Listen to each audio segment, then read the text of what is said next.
What's up? That's my wedge. Defense first. Much love. Good morning. Yo. I'm rolling down the street.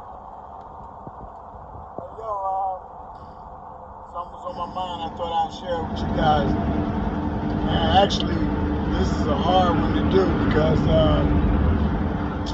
not in a million years. I mean, I might not look like it, but I'm an old head in this boxing game. And straight out of Philadelphia, originated. But I'm gonna tell you, man, throughout all the history, you know, I'm about to say something that's gonna be definitely controversial and not agreeable in the boxing field. Anybody who knows boxing from back in the day would never, ever, ever say that Sugar Ray Robinson wasn't the best. But it's crazy. After this new revolution, this new spotlight on boxing technology, I have to say, man, I'm even learning. Almost 50 years old, and I'm still learning. You know, you learn something new every day. And Roy Jones Jr., I can give a million reasons why, but I'll try to make it brief.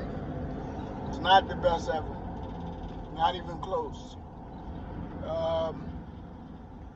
Simply because he wasn't multi-dimensional. He didn't have defense, offense, footwork, blocking, head movement, tricks in his bag, you know, counter punching, the traps.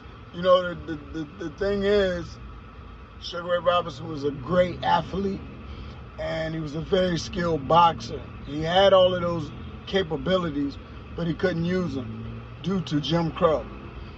Yeah, and you know, you got to take your hats off to the fighters who fought against Jim Crow, like Jack Johnson, who don't even get that kind of popularity.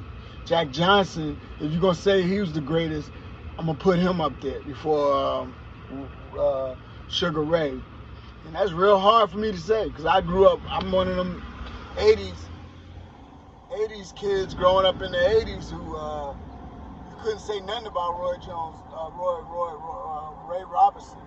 Same way Roy Jones, a lot of these young kids, you couldn't say nothing about Roy Jones at one point, but when you really technically break down Roy Jones, he was nowhere near the greatest. You know, boxing is boxing. It's a skill. It's an art.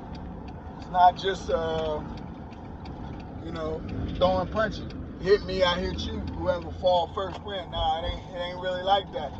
It's really a skill. So, you know, I just wanted to say that real quick.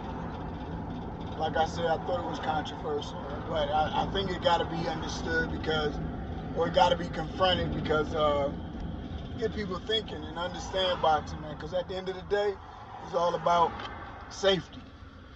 You know, protecting yourself at all times and winning the fight by all means necessary. But you know, things work out when you do it, have the right intentions behind it. So box with the right intentions, and it could be a good sport. Peace, much love. Yo, and back on the video about Sugar Ray Robinson being the best of all time. Not the thing about the Jim Crow situation is that in those times, I mean, all the way up to current times. Hey, what's up, bro? The black fighters couldn't perform at their best in the art of hit and not get hit. You know, they had to take take two to get one. If you weren't that type of fighter, then you know you wouldn't be popular and you would get in all kind of trouble. But Jack Johnson, even though he did use so much technique that they don't even give him credit for it today, you know, he was the father of a whole lot of hit and not get hit. And you know, nobody ever goes into our archives and talk about him. So I want to give a shout out for Black History. Jack Johnson, baby.